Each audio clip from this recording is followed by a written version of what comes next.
What is going on, Wolfpack Nation? Welcome once again to another episode here as we are counting down here, y'all, to the beginning of this 2023 football season, y'all. And what better way to do it than, instead of talking about just the general logistics of, I like the offense, I like the defense, let's bring in a guy who kind of breaks it down to a whole different level than I know any of us at Tuffy Talk ever could.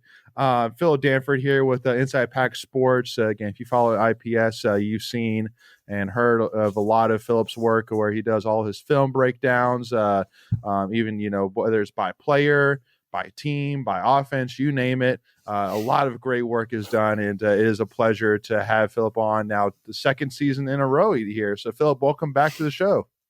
Hey, I appreciate the opportunity to come back. I mean, I love what you guys do, like listening to you. And so, hey, you build a nice audience. So I appreciate the opportunity to come and just talk ball.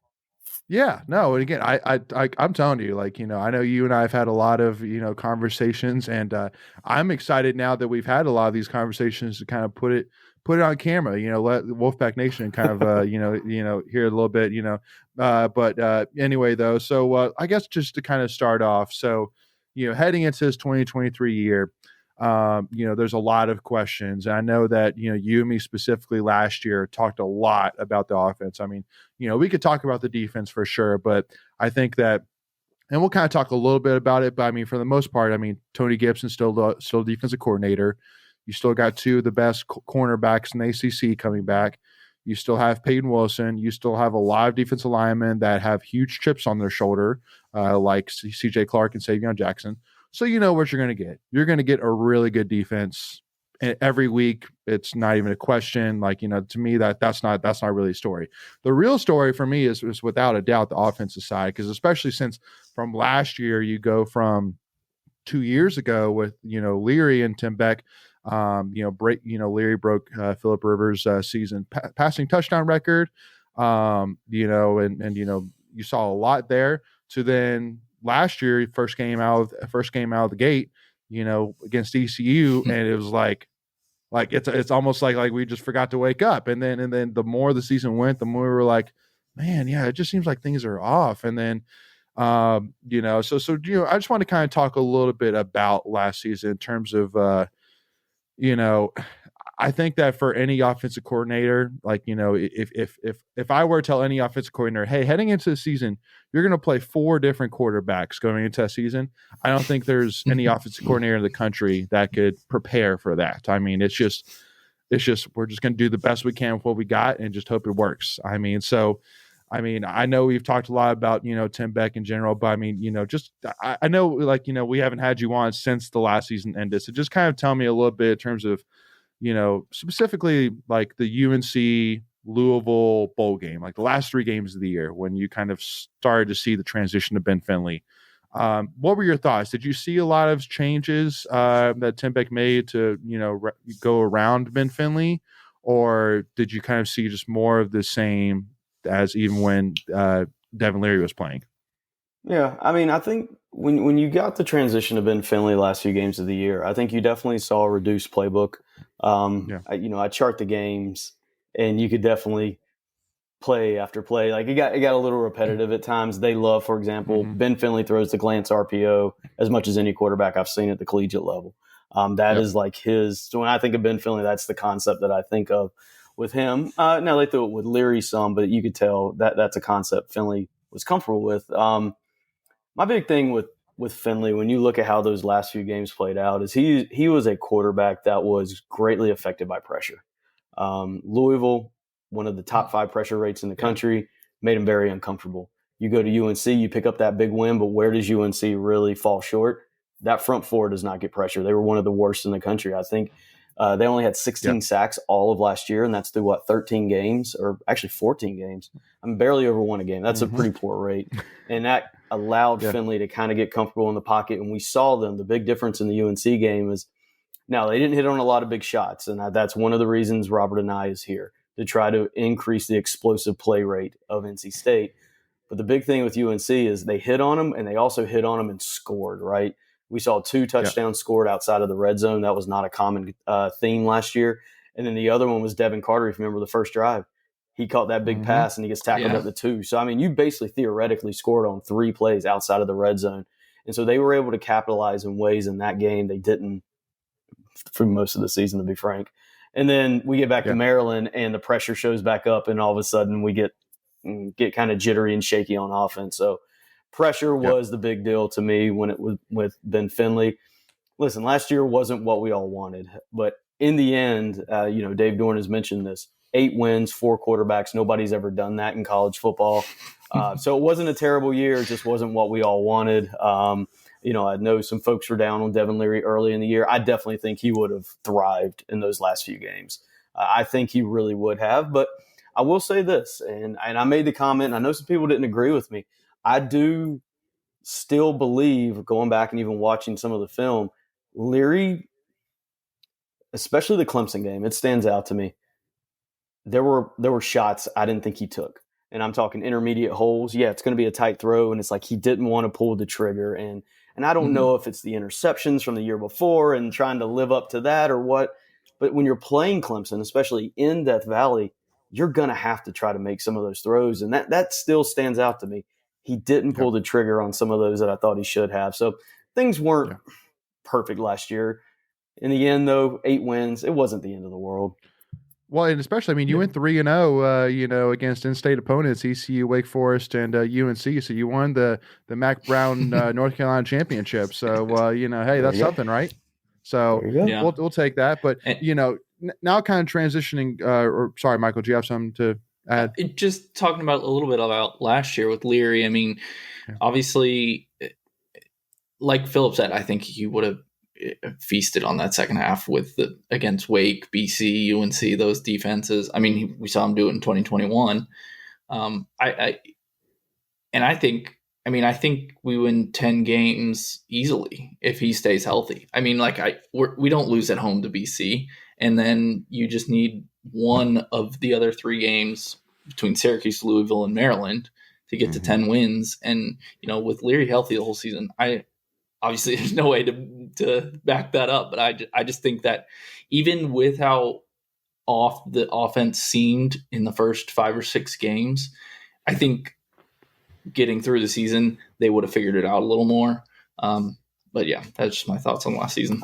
I'll tell you, the BC game, I 100% agree. NC State does not lose with Devin Leary at quarterback. And there's one particular thing I'll kind of jump back to on that is, you saw some concepts. So under Tim Beck, they like to throw what a lot of folks will call coverage reads, right? Where the quarterback has a man option to his left, maybe, and a zone option to his right. So maybe they're running spacing to the right, double slants to the left, right? And the quarterback's making the read. Do I have man coverage? Do I have zone coverage? And that's telling him which side to go. Something Devin Leary, and I'm not saying he was perfect. He definitely he had some snaps against Clemson where he was wrong. But BC really fooled MJ Morris. They did stuff pre-snap. You would see times where State would put a man in motion. They would have a defender go with them. Most people was going to say a man indicator, and all of a sudden they drop the zone, and now you got MJ Morris's eyes going in the wrong direction.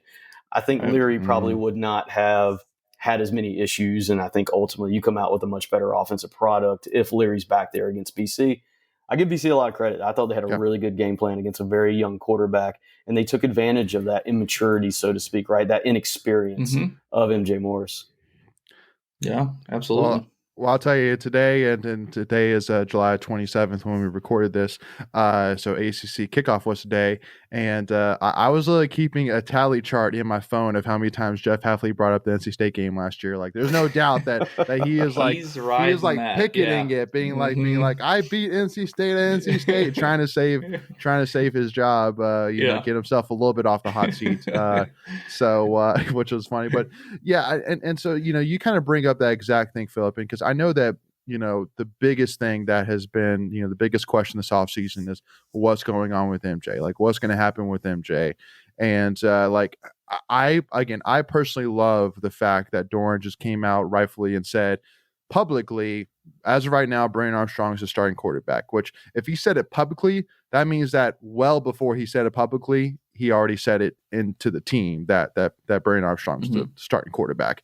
And because for me, like with a guy like that, coming in for just 1 year, you need to get, his chemistry up with the offensive line, with the wide receivers, with the tight ends, the coaching staff. You need to get going as quickly as possible. You do not have time to spare. So for me, like heading into fall camp, which starts, as of this recording, it started by now. He should take every single starting snap. Like, just don't even. Sure, like throw MJ in every so often just to kind of give him some reps, but the majority should go to Brennan. Just go ahead and do it. Just because, again, Dave Doran talked about today about how you have MJ Morris, who's 19 years old. He should have been redshirt last year, but he couldn't because we just didn't have an option. And then every single game he played in was a home game. Started in was a home game. He played Syracuse, but he really just went to Syracuse just to throw Hail Marys. And then he gets injured. Now he played great in those games, but he also played against not top tier defenses either. So it's like, okay, are you going to start that guy, or are you going to start the 25-year-old who started in over 30 games, who just played with that offensive coordinator, knows that playbook inside and out, has a huge chip on his shoulder to be 75 to 80% or even more of what he was in 2021, because he has aspirations of going to the NFL. And so if he's going to get back to the NFL, he has to prove himself. So like, which one are you going to start? And it's like, it's a no-brainer. Just start Brandon Armstrong. And I know everybody's saying, well, are you really going to sacrifice 1 year of Brandon Armstrong for, 3 years of MJ Morris? It's like, well, again, Doran can't think like that. Doran, especially in today's day and age, there's nothing for sure. There's nothing. A guy can literally look you straight in your eyes saying, I am here, I am loyal. But at the end of the day, if LSU or Alabama comes knocking on their door, $2 million in their hands, then okay, I will think about it. So, now again, it seems like with MJ that, he's very happy being here. He's got some NIL deals. I think he definitely has bought in. Doran, he talked about today how he, talked with MJ throughout the whole process, being like, listen, here's where we are. I would like to develop you. I'd like to get you to gain some muscle, learn this offense inside and out, and then that way you're set up for success for the next 2 or 3 years. Like, to me, it's a no-brainer. It's a great situation, which a lot of teams would kill to have. And so just to me, it's I know, because even today, seeing Brandon Armstrong at the AC Media Day, fans are like, no, what about MJ? It's like, come on, man. No, like, I'm telling you, like, come October, you're going to be thrilled that Brandon Armstrong is the quarterback. I'm telling you that right now. That is my prediction, which is not I don't think a bold prediction, but I think you're going to love what we see from Brandon Armstrong. Yeah, I'll tell you, it is hard to listen. I do think MJ Morris has the tools to be an excellent quarterback, but 100% in this day and age, transfer portal, you're all every year is almost a win now situation. You don't see the building years like we saw in years past, and the chance to bring in a Brendan Armstrong, reunite with Robert and it's a good kind of start over for him too. I'm glad MJ's here. There was some external pressures to possibly leave the program. I don't think that's a secret at this point. And so, hey, I hope everybody's content and everybody's good. But yes, this is Brennan's team, and it should be Brennan's team. Yeah. You're talking about installing a whole new playbook. Brendan Armstrong brought it up today. They were very bland in the spring practices and spring game. You could tell in spring game. It was, they literally had like 6 plays they just ran over and over and over.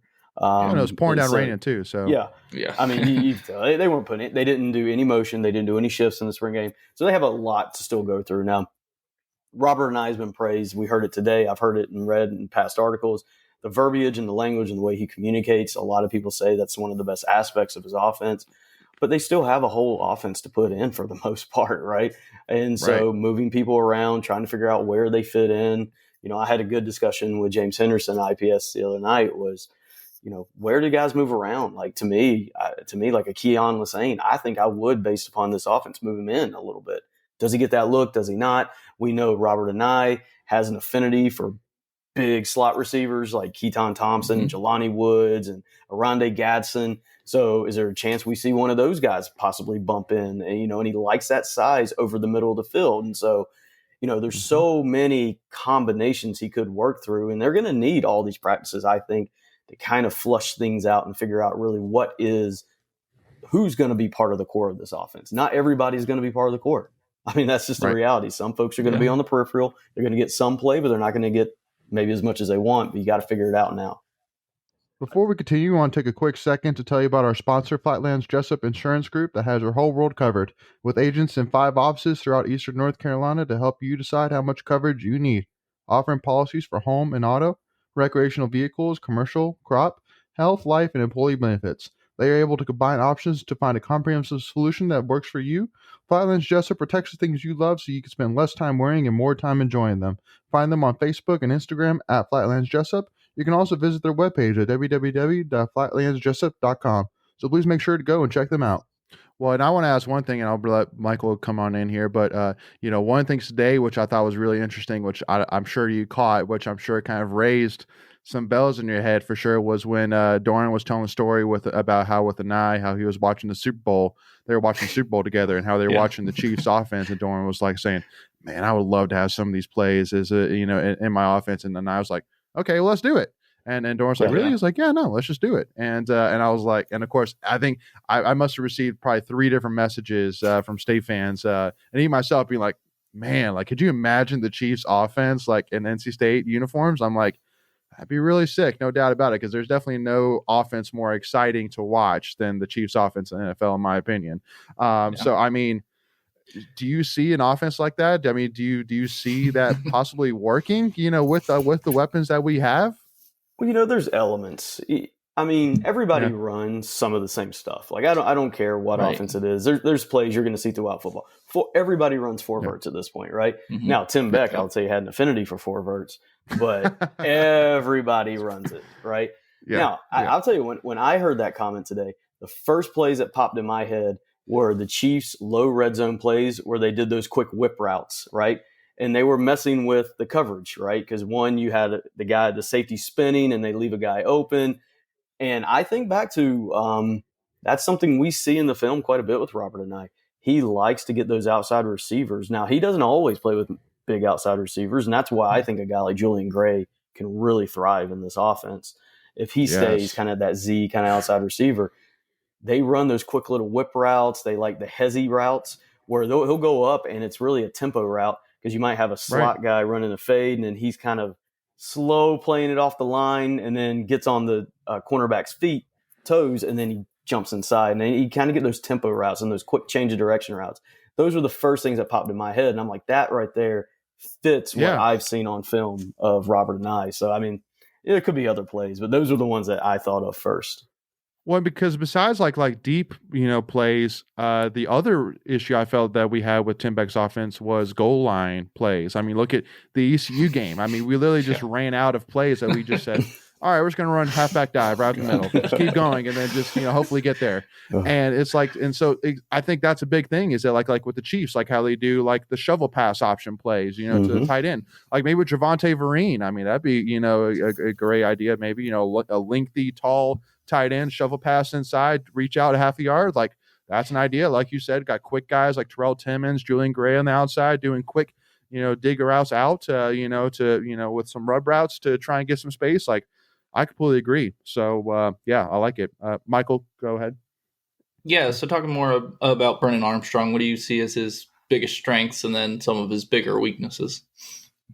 Yeah, I mean, so one of the things, I do think his arm strength's a bit underrated, right? There's been discussion plenty on the message boards. Does he have the arm to do this? Because let's face it, I don't think left-handed throwers are the most aesthetically pleasing, right? I think it's just a lefty thing for the most part. Tua gets the same thing. Yeah, he does. But we've seen plenty of throws in this offense through the film, 2021. I mean, he had some real true vertical threats in like Dontavian Wicks. Yeah. And he was able to hit them in stride. I'm not worried about that by any means. One of the things I'm fascinated with is I do think this offense is going to suffer more sacks than we're used to.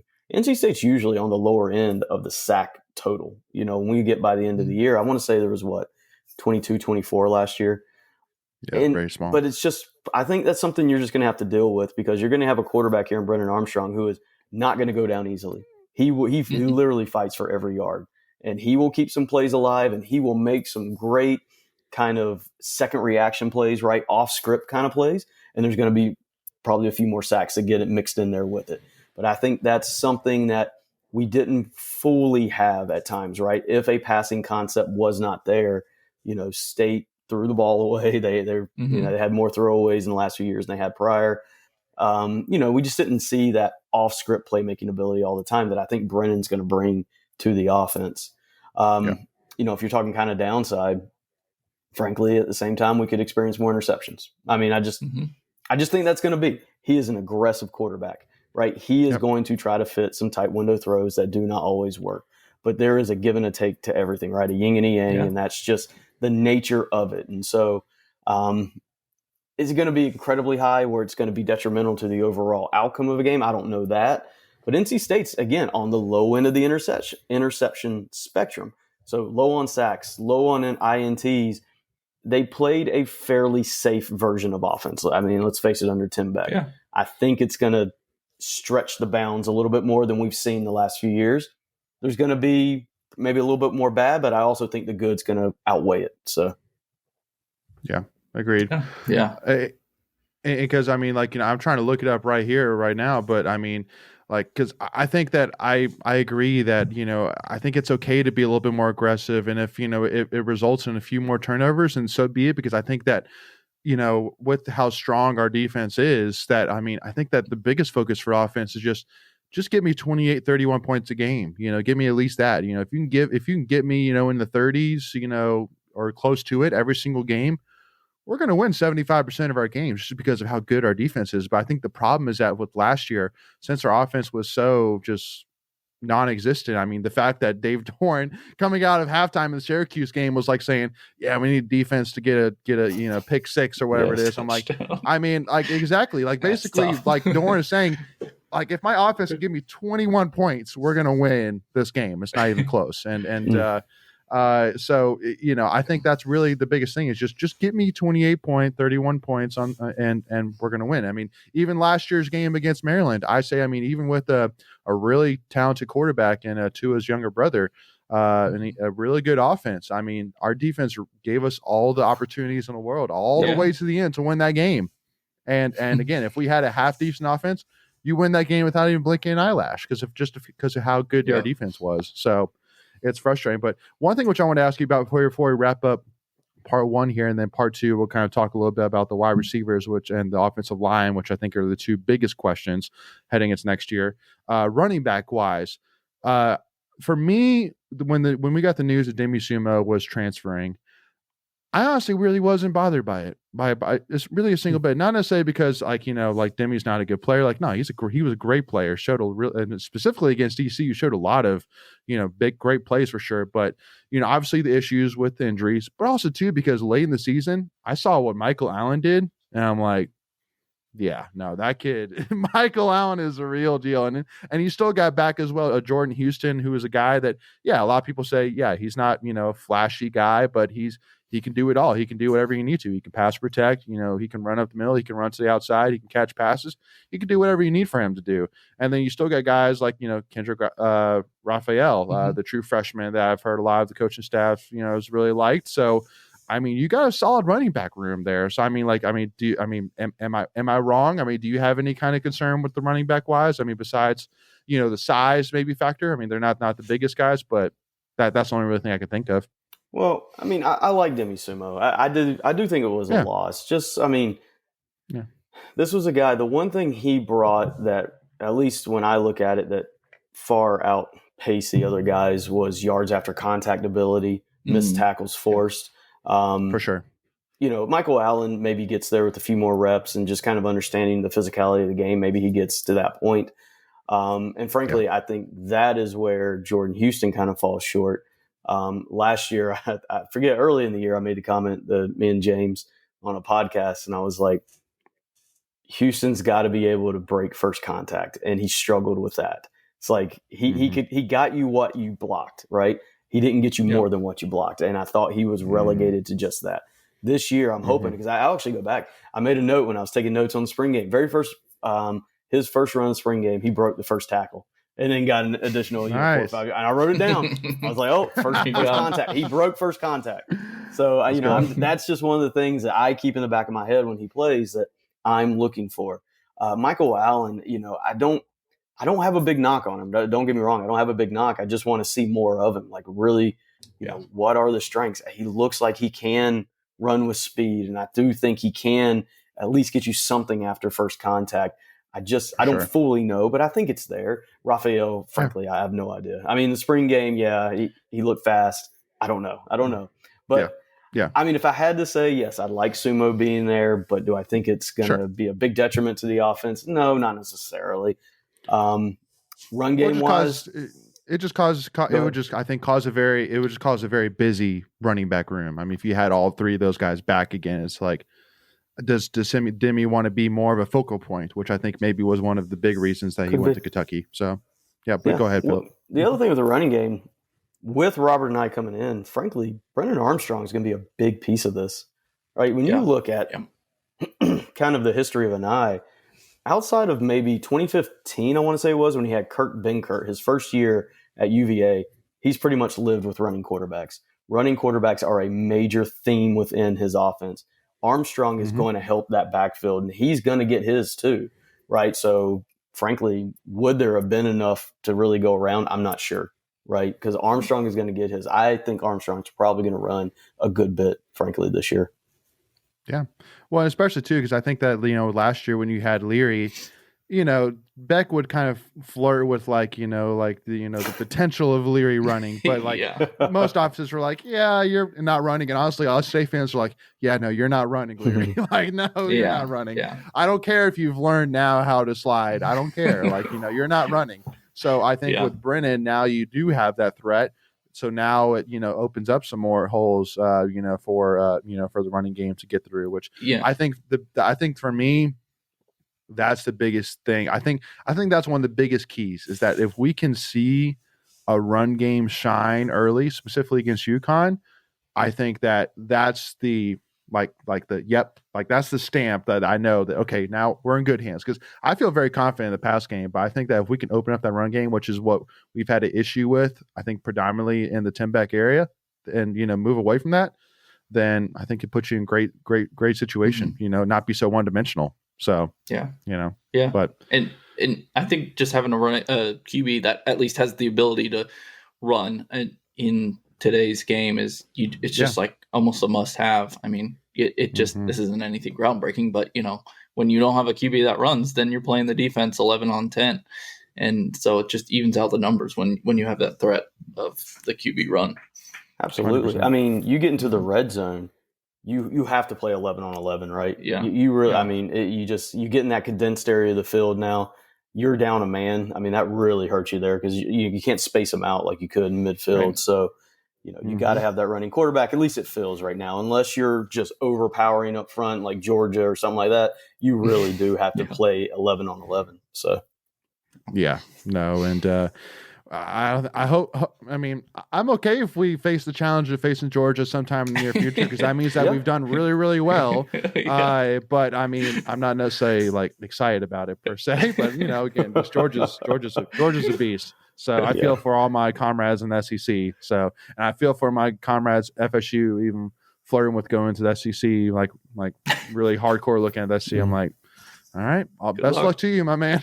But anyway, y'all. So again, we'll talk more about the wide receivers and the offensive line here in part 2. Y'all here again, once again, Phillip Danford from Inside Pack Sports. Phillip, anything you want to plug from the IPS side? Again, I mean, I know. Obviously James and Steve, I'm sure, can give all the insights, but I know you're close enough. You can at least kind of tell our followers where to check out the IPS stuff, and specifically your breakdowns, because you actually have been doing some breakdowns of the upcoming schedule, which I've listened to both so far, and they're awesome. So maybe, what are some ways for fans to see these film breakdowns of the upcoming opponents this year? I appreciate it. Yeah, I mean, Inside Pack Sports, right? Run by James Henderson, major contributors, Steve Williams there, the recruiting guy. Like, Steve knows everything and everybody about recruiting. Yes. But it's an awesome site, right? It's an awesome community. I try to be a small piece of it, right? Because, what I like is what happens on game day, right? Saturdays are my focus. I'm not as big into recruiting and all that. I like what happens between the lines. And so, I think it all kind of comes together. I've got some other football guys I work with there, with Alex G and Coach James Johnson. And help. They bring in that more professional aspect. Alex being a former player, James currently coaching, and so it's just a nice blend. And so check out podcasts. Trying to write a new article here to hopefully go up sometime in the next couple weeks on just the change in the passing concepts from Beck to Anai, and so try to put some different content up. And hey, football season's here, man. I know. I mean, if you're not excited for it, you don't want to jump on the message boards, man. Something's wrong with you at this point. I agree, especially now that the kickoff happened. Like, to me, like, today was like the day for me where it's like, yep, it's here, because that means that next week is camp starting and we're fully back into it, folks. So excited here. But yeah, y'all. And then for us, obviously, if you haven't already, again, hit that free subscribe button, hit that notification bell so you're notified whenever we release any new NC State content, which we are coming out with a crap ton of content here before August 31st. So make sure to not miss out on any of that and hit that free subscribe button, notification bell. If you enjoyed this conversation, if you wouldn't mind doing us a big favor and hit that like button as well, we'd greatly appreciate that. And make sure to give us a follow at Tuffy Talk Now on Twitter, Instagram, and TikTok. So with that being said, we'll see y'all for part 2, y'all, and go Pack.